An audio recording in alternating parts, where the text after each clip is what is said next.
Welcome to Titans Daily. This is your boy Lorenzo _ the Hawk from Bleacher Report. What's going on, Tennessee Titans fans?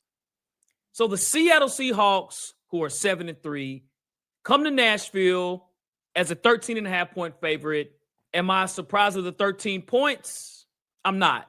And I think really based upon the fact that the Seattle Seahawks offensively have done very well this season. Again, they're 7-3. Sam Darnold, the quarterback, 2,500 yards in passing, 17 touchdowns. Now, he does have 10 interceptions, which is third in the league. And he had 4 interceptions against the Los Angeles Rams in a loss just last week. That's a lot of interceptions. The Seattle offense has done well as well. They're number 6 in the league in offense. And they average 29 points a game, which is third in the league. And a big portion of that has been the receiver, Jackson Smith-Njigba.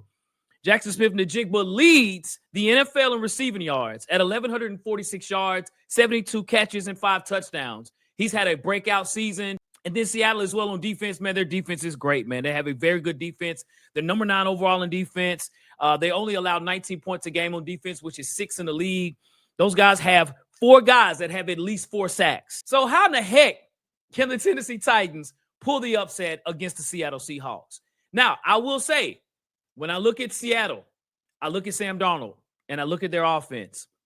The Seattle Seahawks are under 7 in the turnover margin, which is 29th in the league. So they do turn the football over. So I challenge the defensive line and Jeffrey Simmons, who's unbelievable, and I look at T'Vondre Sweat as well. I look at these guys on the interior line, man, to really put the pressure on the Seattle Seahawks offensive line. Put the pressure on Sam Darnold.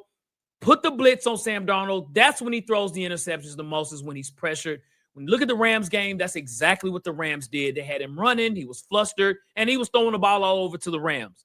That's the only way that we could beat them, at least on defense. And hopefully on the back end, we have our secondary to get some interceptions. I can expect Sam Darnold to throw maybe 2 interceptions. I'm saying it out there.